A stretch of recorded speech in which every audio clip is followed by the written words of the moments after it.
Cyber Shadow is a side-scrolling, retro, action, Metroidvania set in the ruins of the futuristic metropolis, Mekacity. It takes inspiration from games like Super Metroid and Ninja Gaiden, which, yeah, I'm not even gonna pretend I've played them.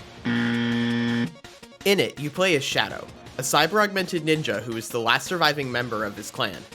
The game was developed by Arne Hunziker and published by Yacht Club Games, and is currently available for PC, PS4, PS5, Nintendo Switch, and Xbox One for $19.99.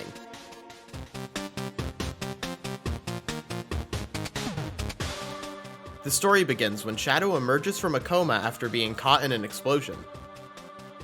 After meeting up with Elgian, the clan's robotic companion and Shadow's guide to the city, he sets out to save his master and defeat the evil Dr. Progan. Unfortunately for Shadow, it won't be easy, as the city has been overrun with the evil Doctor's synthetic creations.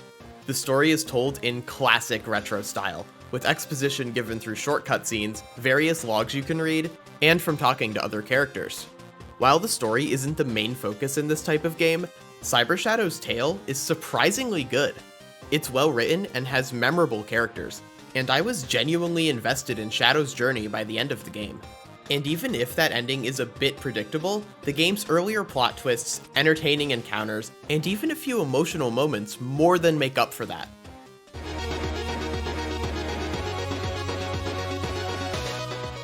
Cyber Shadow doesn't just look like a classic retro game, it plays like one too. The controls are simple and easy to pick up, but don't think that means you're going to one-shot the final boss, because this game is hard. Like, several hundred deaths in a playthrough and my controller is now a part of my wall hard. You start with only a little bit of health, and even basic enemies will obliterate you if you aren't careful. And while you do get more health over time, from beating specific bosses or finding essence in the environments, your enemies will only increase in power as well. Speaking of power, Shadow starts with a basic moveset. He can run, jump, and attack. Over time though, through beating bosses and from other moments I won't spoil, he unlocks more techniques like shurikens, a drop attack, and more. What's great is that none of these additions feel cheap or like filler. Each new upgrade or ability is meaningful and can change the way you play, and it's hard to start the game from scratch again after getting used to all the late game abilities.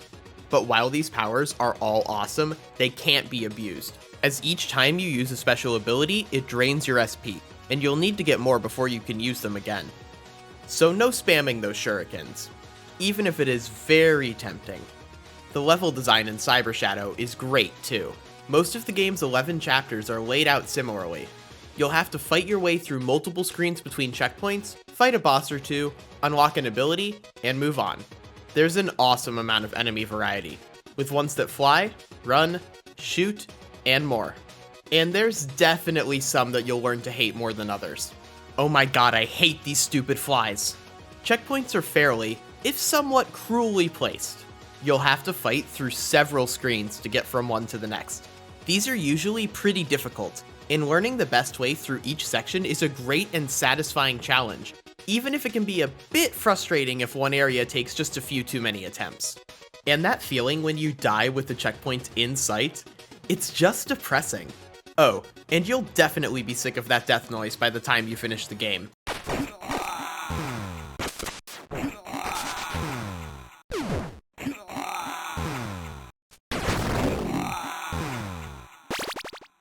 The checkpoints themselves are interesting too.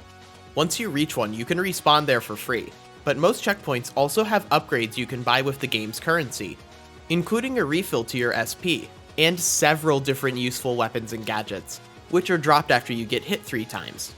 While it may seem like you need to buy these upgrades sparingly, I wouldn't worry about that. You get currency from killing enemies and from breaking boxes that respawn each time you die. And if you die as much as me, you'll easily have enough to buy all checkpoint upgrades for most of the game. And you'll need to, cause again, these levels are hard. Thankfully, when it comes to bosses, the checkpoint is usually just right outside the room. And that's a good thing too, cause these bosses are tough as nails. At least in the late game.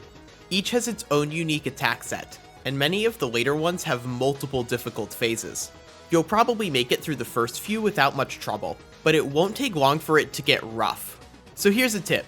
When you see this room, yeah, have fun with that. Even though a couple bosses can feel a bit cheap, especially if they have a really strong attack that they don't use every attempt, for the most part, they're great fun, and the satisfaction of defeating a particularly hard one never gets old. In fact, most of the game is great fun to play through. Some of the later sections in particular are awesome and a blast to play through, and there are a couple moments of power where I audibly yelled, "Hell yes!" Unfortunately, the same can't be said for the final chapter and boss. The last level of the game is frustratingly difficult, and it took me just a bit too long to get to the final boss. Sadly, that final boss is also immensely frustrating and annoying to deal with. I won't show it here obviously, but while the last two phases are very difficult, the first phase is insultingly easy. Having to waste time fighting through a phase I could do with my eyes closed, just to die immediately after starting the real battle, ultimately tested my patience more than my skill. If you like challenges that last a while, Cyber Shadow should be up your alley. How Long to Beat says it should take 8 to 9 hours to finish the game, so let's see how long it took me. Oh. Yeah. So I may not have been good at this game, and as frustrated as I got with it at times, there's something about Cyber Shadow that compelled me to be persistent and see it through, so it's gotta be doing something right.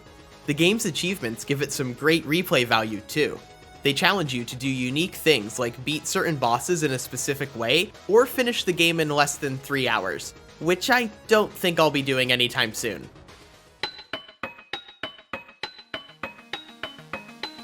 If Cyber Shadow's retro visuals, storytelling, and gameplay weren't enough to convince you, then its soundtrack just might seal the deal. Pentadrangle has composed tons of awesome retro-style music that perfectly complements the game's intense action-packed levels and bosses, as well as its few quiet, laid-back moments. Unfortunately, it's not available for purchase at the time of review, but I hope we can get it soon.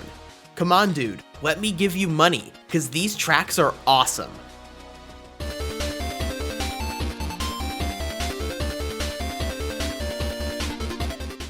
Cyber Shadow is an awesome retro surprise. Its well-told story, challenging gameplay, and absolutely fantastic soundtrack make it feel like a great blast from the past.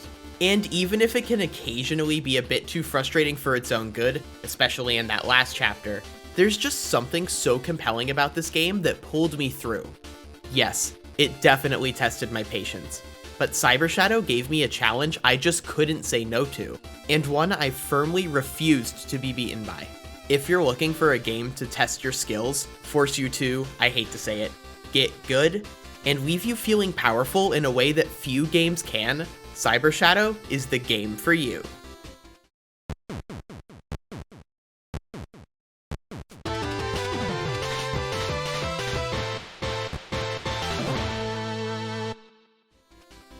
Alright, and with that, thanks for watching. I hope you enjoyed, subscribe for more videos coming soon, and until next time, remember, when you see this room, good luck. You're gonna need it. See you next time, everyone.